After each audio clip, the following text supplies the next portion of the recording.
So the funny thing about Hebrew Israelites is one of the common things you'll hear from Hebrew Israelites is Deuteronomy 28.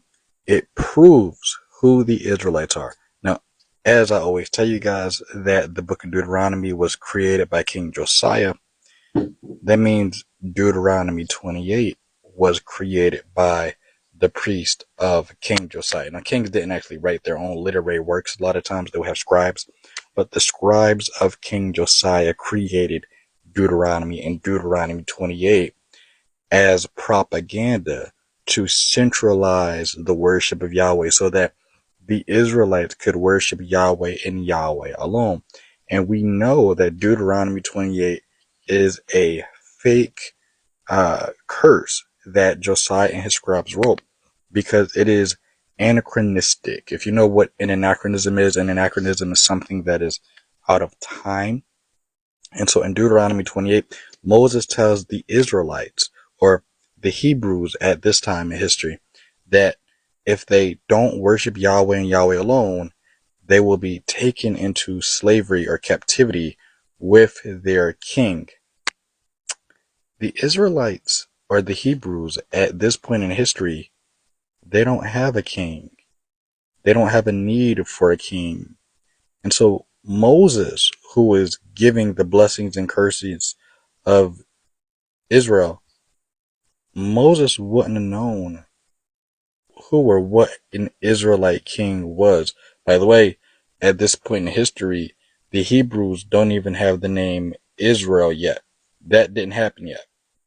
Deuteronomy 28, it talks about how the Hebrews would be besieged. Now, at this point in time, they are in the wilderness. A siege is when an army comes and surrounds a city so that the people in the city starve to death. Yeah, at this point in history, the Hebrews wouldn't have known what Moses was talking about because they were in the wilderness. But you know who was besieged? You know who did get taken into captivity 100 years before Josiah wrote the book of Deuteronomy?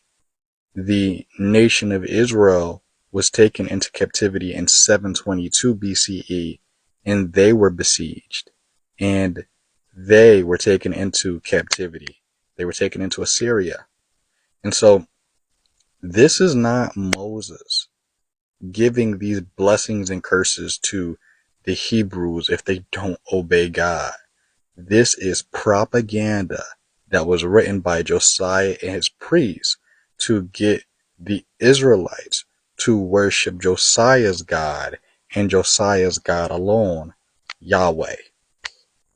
The funny thing about all of this is people pick up this ancient Near Eastern text and they base their entire lives off this text. They don't know how this text came to be. They don't know the true origins of this text. And they read themselves into this ancient Near Eastern, Middle Eastern book. And now King Josiah fucked us up so bad, we have people arguing about how they are the people in this book, and they know they're the people in this book because Deuteronomy, and they don't even know that Deuteronomy is fake. So if you are using the blessings and curses of Deuteronomy 28 so you can try and come to the conclusion that black people are the Israelites, if you do not know about King Josiah's reform and how King Josiah reformed Judaism and he reformed Israel, and the reason why you believe what you believe about the Bible today comes from this king, King Josiah, sit your ass down, do your homework. You might want to read my paper. You can look at my paper on academia.edu. And this is the paper right here. You can read it if you go to academia.edu. The King Who Created God, Unveiling the Theological Curtain of Josiah's Reform. So if you know somebody who is a Hebrew Israelite, share this video with them because they are basing their entire identity off of literary propaganda. This is why I always say there is no God of the Bible. There is only the author. That is not Moses giving blessings and curses in Deuteronomy, and Moses did not get these blessings and curses from God. These blessings and curses that you read in the book of Deuteronomy were masterfully created by King Josiah and his scribes to scare the Israelites into worshiping Yahweh and Yahweh alone, because before Josiah's reform, Yahweh was one of many gods that the Israelites would worship, and the one true God that the Israelites used to worship was a Canaanite god named El, because the Israelites are little Canaanites. You might not see me again, so like this video, share this video, and follow me. My name is Wayne. I am a biblical scholar trained in ancient Near Eastern religions and the Old Testament. You can get my books, Secrets of the Bible from the East, where I talk about this stuff in way more detail. You can get my books by going to the link in my bio. All praise to Yahweh Bahashem, Yahweh Shai. Double honor to the apostles and elders of GMS. Shalom to the hopefully elect. And this video is going to be a response to Deuteronomy 28 is a lie. All right. And this guy right here, a bugged out weirdo. All right. Renaissance man 316 is a weirdo, a bug out. You can see the dude here. Strange individual. Look like he in a costume. He put on that Nike cap and it come complete with the velvet ropes. And basically they burnt on the edges. You can see it, right? Look on the edge. This nigga edge is burnt. He got extensions in his hair. Milli Vanilli want to try to, explain away the gospel, all right? Or try to explain away the book of Deuteronomy. He says that King Josiah wrote the book of Deuteronomy or had his scribes write it, which is completely off. The dude is all over the place. He's weird.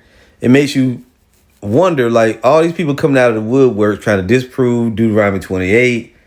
Now, instead of him just simply saying that the book of Deuteronomy is not prophetic, he had to add to it by saying that King Josiah wrote it, that it's it's basically out of chronological order and all this bullshit. This dude doesn't understand the scriptures, man. Then at the very end, he put a cherry on the top by saying there's no God of the Bible, just an author. So this dude is an unbeliever. The Most High's name is not no fucking Yahweh anyway. He doesn't know what he's talking about just because he's been to Esau bullshit college or whatever, seminary school or whatever he been to. He don't know what he's talking about. The Most High going to destroy this guy.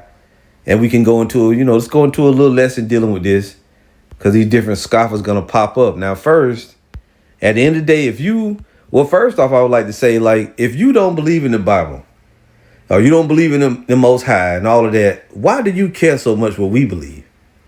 All you different people out there that's just so concerned, you atheists and different weirdos and people that don't want to follow the scriptures. Why do you care what we believe? Is it getting on your nerves that bad that we believe we the Israelites and we believe in the Holy Bible? You got to stop what you're doing, put together a video. It's like these people are getting paid to do this shit. Because ain't no goddamn way. I don't think about Islam. I'm not going to stop what I'm doing to go tell the people that believe in Islam, this is the reason why that what they believe is wrong. I'm not going to tell them that. Fuck them at the end of the day. And whoever else. There's all kind of religions that I don't believe in, and I'm not going to make a video about them. The only reason we make videos about other religions is when they come across our radar and edification can come from it, then we'll deal. But other than that, we don't care what you believe, what you don't believe, what you think, how you feel. We just don't care about anybody's, religion or whatever they doing, their way of life. We don't care. The gospel is only for who it's for. That's the elect. Everybody else, you're irrelevant. You're unimportant. Okay? You hold no weight and you ain't on our radar like that. We don't even care. So let's deal with this weird dude. So if you want us to believe anything that you're going to say, whoever you are, for all the people in the future that's going to come with you little convoluted arguments and you want to try to tear down the doctrine, you want us to doubt who we are, if you can't read it out of the scriptures, we're not going to believe you. Isaiah 8 verse 20, to the law and to the testimony. If they speak not according to this word, it is because there is no light in them. If you can't show me clearly in the scriptures where King Josiah put together a team of people and they wrote Deuteronomy, we're not going to fucking believe you. It's nowhere in history that says that. Nobody believes it. And further than that, the book of Deuteronomy was already written or I won't say the book, but Deuteronomy was written. The law was given already before King Josiah ever came on the scene. As a matter of fact, when King Josiah came on the scene, he had his scribes read him the book of the law. What the fuck are you talking about, Jake? Esau done fucked your brain up, man. Dealing with all that crazy shit. This is the word anachronism right here. And he brought this up. This guy brought the word anachronism up, which I looked it up before, but let's read it now. Anachronism. It says a thing belonging or appropriate to a period other than that which that in which it exists. Let me read it again. A thing belonging or appropriate to a period other than that in which it exists, especially a thing that is conspicuously old-fashioned. Definition 2. An act of attributing a custom, event, or object to a period to which it does not belong. Now, you may say that, but this is the problem. The book of Deuteronomy is a prophetic book. It's going to say things that had not yet taken place. And that doesn't mean that the Israelites had never, been through nothing before Deuteronomy. Okay, that's not to say that. However, things that are written in the book of Deuteronomy, some things are specific to a particular time. Some, and I'm talking about Deuteronomy 28 now. When you deal with the curses, some of the things was going to happen at a later time. Some things happen one time. Some things happen multiple times. For example, the Israelites going into captivity, that happened multiple times. They went into Assyria, they went into Egypt, they went into Greece, they was in the Roman captivity, they was in other captivities that are not even written about in the scriptures. The Minoan civilization, I think that's how you say it. I might have it wrong. They was even in captivity under Japheth. But it's not all written down. What are you talking about, Jake? And then there's places in there where he talked about, them being besieged. Well, at that time, they didn't have Israel wasn't even a nation, however he said it. They wouldn't understood what that meant. It didn't matter if they didn't understand what it meant because it wasn't for that time. Prophecies, when a prophet prophesies something, it doesn't mean that it's going to come to pass immediately. It could be hundreds of years in the future. For example, the Israelites being besieged and all the stuff they went through, a lot of that happened during 70 AD, which is way later, thousands of years later, man. You see? So Jake really don't know what the fuck you talking about. You just talking at the end of the day. And notice he got the microphone and it still was hard to hear him. I had to jack your damn sound up. So again, Isaiah 8:20 again. To the law and to the testimony, if they speak not according to this word, it is because there is no light in them. So that dude ain't got no light in him. Now, as I said before, Deuteronomy, it's got some prophetic books in it. This is Deuteronomy 18:15. It says, the Lord thy power will raise up unto thee a prophet from the midst of thee, of thy brethren, like unto me. Unto him ye shall hearken. Who was it talking about? The Savior, Yahushua, but he was coming way in the future. Way in the future. And there are other prophetic things written in the book of Deuteronomy and in other scriptures, which are the law, the first 5 books of Moses. Just because of the Torah doesn't mean that there's no prophetic things written in it. You got prophecies in the Psalms, right? As a matter of fact, Yahushua said that. Listen to this. He told you there was things written about him in the law. This is Luke 24. Now, if something was written about him in the law and in the Psalms and these Old Testament books, what does that mean? That means that they were prophetic things because he had not yet came on the scene.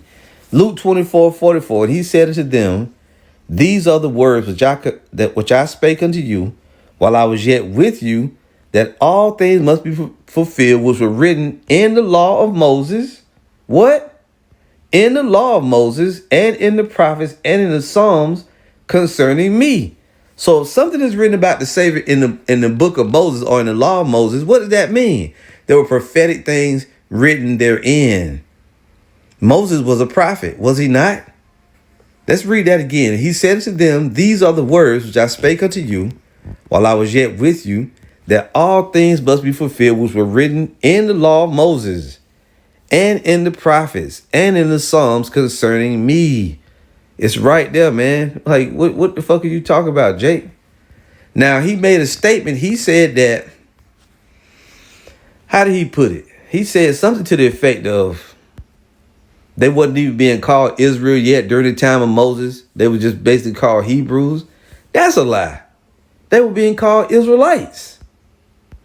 There was just hold on here. I got it pulled up. If you go to the book of Exodus, right? This is Exodus chapter 9, verse 6. And the Lord did that thing on the morrow, and all the cattle of Egypt died, but of the cattle of the children of Israel died not one. And Pharaoh said, and behold, there was not one of the cattle of the Israelites dead. And the heart of Pharaoh was hardened, and he did not let the people go. I hope you see here we call children of Israel and Israelites. We'll just call Hebrews. And this is before King Josiah came on the scene. That's during the time of Moses. If you go back further than that in the book of Genesis, right? Let's see where I want to go. Just bear with me, brothers. Genesis. Yeah. I'm going to go to Genesis 32. I lost it. I forget exactly where it is. I want it. Doggone it.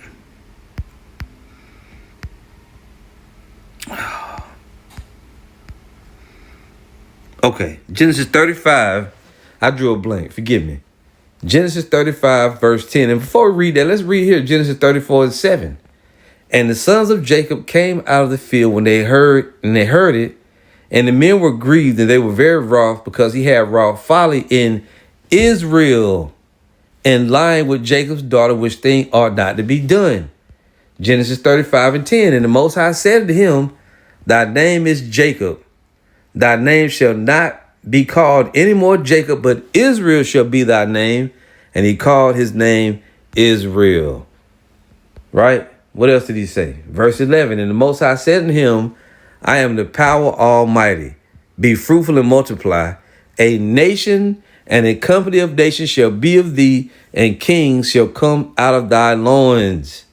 And the land which I gave Abraham and Isaac, to thee will I give it, and to thy seed after thee will I give the land. You see that? He was telling me he was going to give them a homeland. This dude ain't got it, man. He ain't wrapped too fucking tight. Just a weird ass nigga. Now, let's go to 2 Kings and read about King Josiah. Let's see if King Josiah wrote see if he wrote the book of Deuteronomy. Because we know the first 5 books, right, is the law, or what's it commonly referred to as the 5 books of Moses.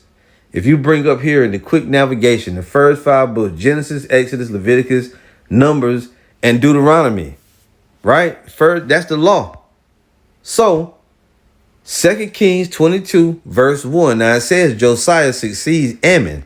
And this nigga said King Josiah had the book of Deuteronomy written. Listen, Josiah was 8 years old when he began to reign. And he reigned 31 years in Jerusalem. And his mother's name was called Jedidah, the daughter of Abiah of Boskoth.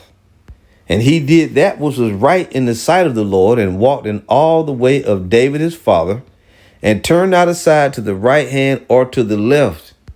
And it came to pass in the 18th year of King Josiah, that the king sent Shaphan, the son of Azaliah, the son of Meshullam, the scribe, to the house of the Lord, saying, go up to Hilkiah the high priest, that he may sum the silver which is brought into the house of the Lord, which the keepers of the door have gathered of the people.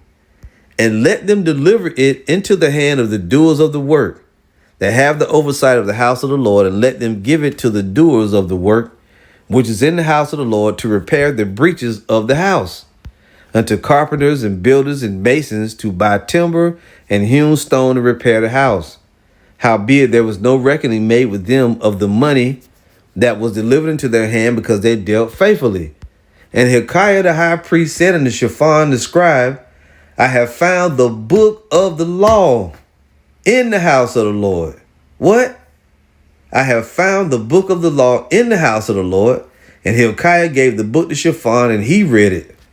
And Shaphan the scribe came to the king, and brought the king word again, and said, The servants have gathered the money that was found in the house and have delivered it into the hand of them that do the work, that have the oversight of the house of the Lord. And Shaphan the scribe showed the king, saying, Hilkiah the priest hath delivered me a book. And Shaphan read it before the king. And it came to pass, when the king had heard the words of the book of the law, that he rent his clothes.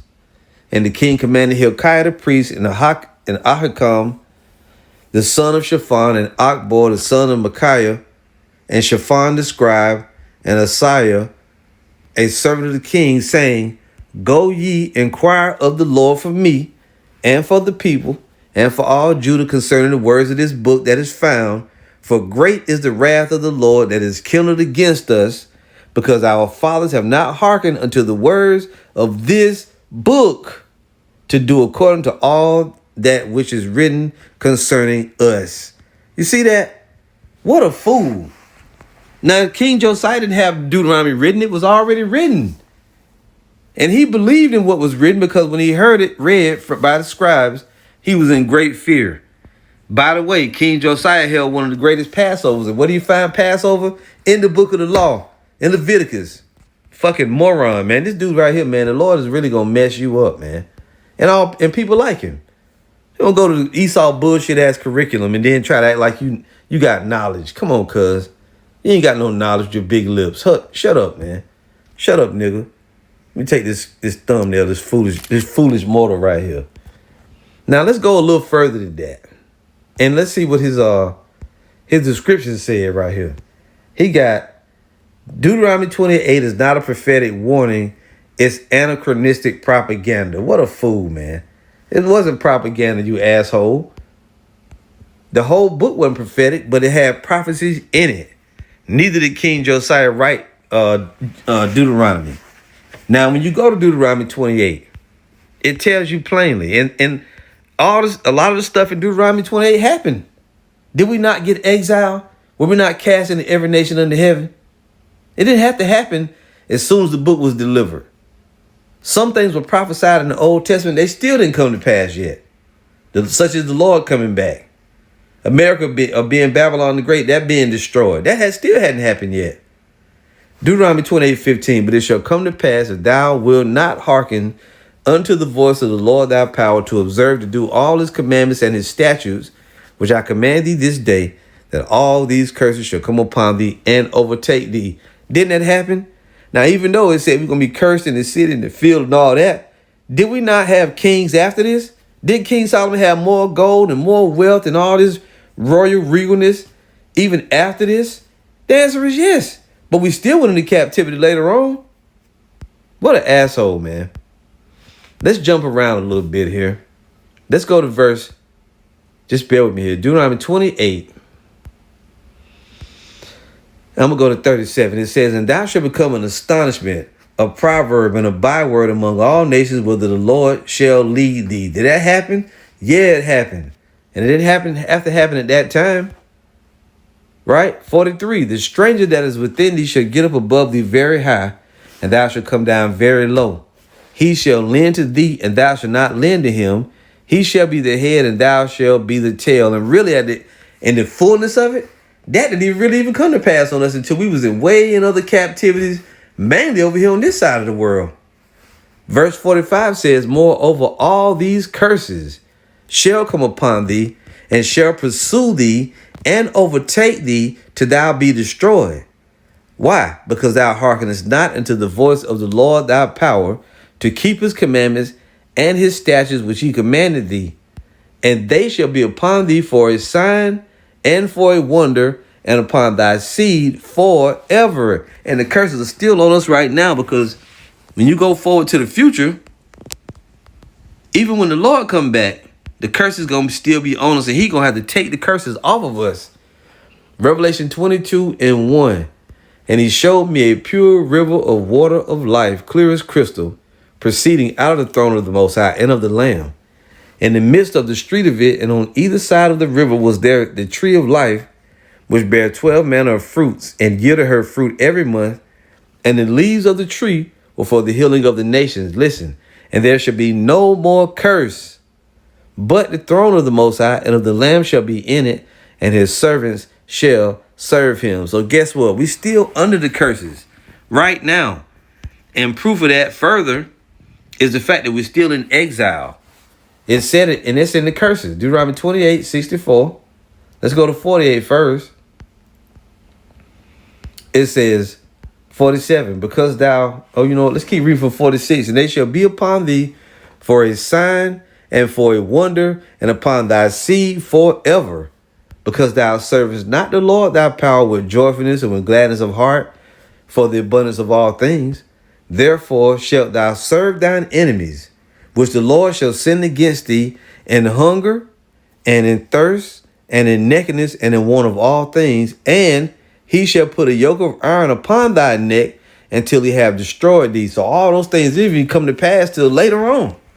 Because like I said, you still had, after Exodus and all that, you still had a period of time where the kings came into effect. And you had all the wicked kings, even the righteous kings. You had King Solomon. You had 40 years of peace. King David and all of them, they had wealth. They were royalty. They wasn't considered on the bottom, the heathens being over us. That's showing you that it was way later on. A lot of prophetic things in the book of Deuteronomy 28. If you go right here to Deuteronomy 28:64, listen, it says, and the Lord shall scatter thee among all people from the one end of the earth, even unto the other. And there thou shalt serve other gods, which neither thou nor thy fathers have known, even wood and stone. And even when you go into the book of Luke, way in the future, where the Savior was there on the scene, he said something similar. Luke 21:24. Bear with me here. This is what the Lord said in verse 23, verse 22, verse 21. And this is that besieging.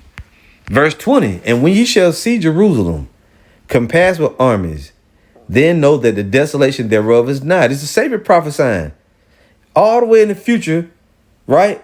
More than 1,000 years later. And it still hadn't happened yet, but the Lord was telling them about it. Then let them which are in Judea flee to the mountains, and let them which are in the midst of it depart out, and let not them that are in the countries enter therein too. For these be the days of vengeance, that all things which are written may be fulfilled. But woe unto them that are with child, and to them that give suck in those days, for there shall be great distress in the land, and wrath upon this people. And they shall fall by the edge of the sword, and shall be led away captive into all nations. That's in Deuteronomy 28:64. And Jerusalem shall be trodden down of the Gentiles until the times of the Gentiles be fulfilled. And really, at the end of the day, the Israelites did go into slavery in many places. They even went into Greece, Babylon, Medo-Persia before it even got to the end back here during the Roman captivity. They had already been in captivity several times. But the Lord said, this time you're going to be scattered all over the earth through captivity, just like in Deuteronomy 28:64.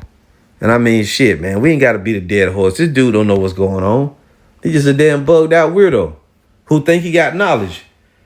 Go somewhere and get your velvet ropes done again. Get a retied nigga. Okay, because you through, man. You in the spirit of a female. Anyway, brothers, that's it, man. We could keep on going, but it's no point. There's no point. King Josiah didn't write the book of Deuteronomy. Okay? Deuteronomy is not a lie. The curses are valid, and they're also prophetic. And there are many other prophecies in various books in the Old Testament, even in the books of the law. There's certain things that were prophetic in there. You can't make these niggas believe nothing, and we ain't gonna try. We just wanted to put the right understanding out there for those of you that's gonna come across this dude video and then freak out, start emailing us and trying to call us and coming to the is this true, brother? If you can't go into the scriptures and see that this is not true what this dude said, man, you should do something else. The Lord ain't dealing with you, obviously. But that's it. All praise to Yahweh, Bahashem, Yahweh Shai. Shalom.